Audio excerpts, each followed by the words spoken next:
everybody, I hope you're doing okay. Today I'll be discussing communicative competence and applied linguistics. So communicative competence is the general ability we have to use language in an appropriate, accurate, and also flexible way. The very first component within communicative competence is grammatical competence. We have discussed this in class before, but it basically involves the accurate use of words and structures. So this is very important because as an L2 learner, we need to learn how to use the correct terminology and structures in order to communicate what we want to say. So super important, but if we rely on grammatical competence on its own, we might not be able to express, produce, or even interpret certain expressions. For that, we need our second component, and that is social-linguistic competence. So social-linguistic competence is also very important because it enables us as L2 learners to distinguish when to say certain things and when to avoid saying those certain things. So for instance, at an informal gathering, we might say to an acquaintance, pass me the snacks, or give me some water, or give me a glass of wine. But if we are at a formal meeting, we might say, can I have a glass of wine, please?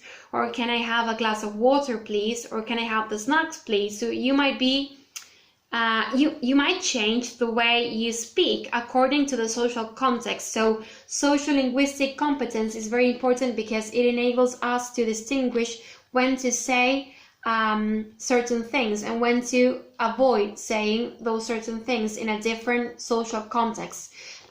Super important. That brings me to the third component and the last component, and that is strategic competence. So this is our ability to organize our message and also to, let's say, compensate by means of strategies problems we might have or difficulties we might have when we express ourselves.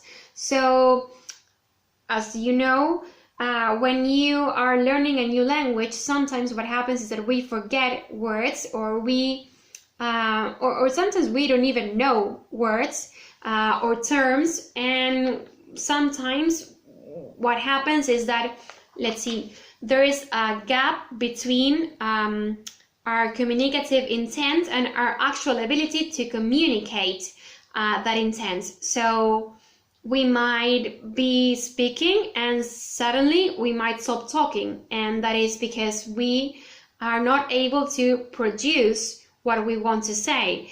Another thing that happens, and that brings me again to the strategic competence, is that we use strategies to express ourselves. So for instance, if you don't remember how to say the word glue, you might say, I need something to stick 2 sheets of paper together, and you are using a strategy to say, let's see, or to try to express that you need some glue by saying, I need a substance that, I don't know, sticks 2 sheets of paper together.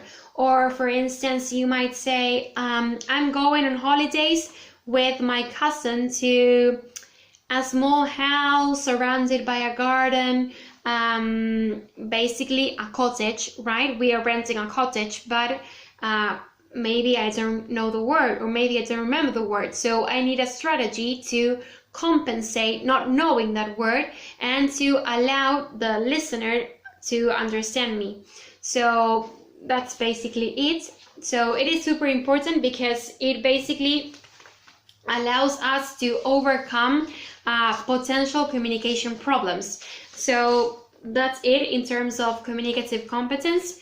Then let's switch to applied linguistics. This is super short, very brief.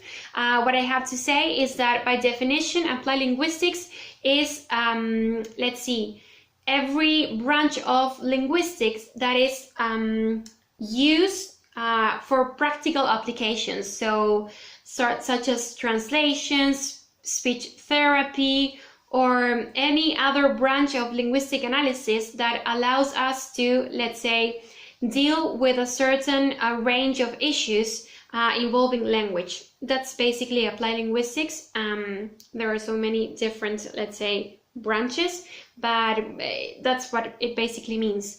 I hope this has been okay and you have understood me, and especially that you have heard me correctly.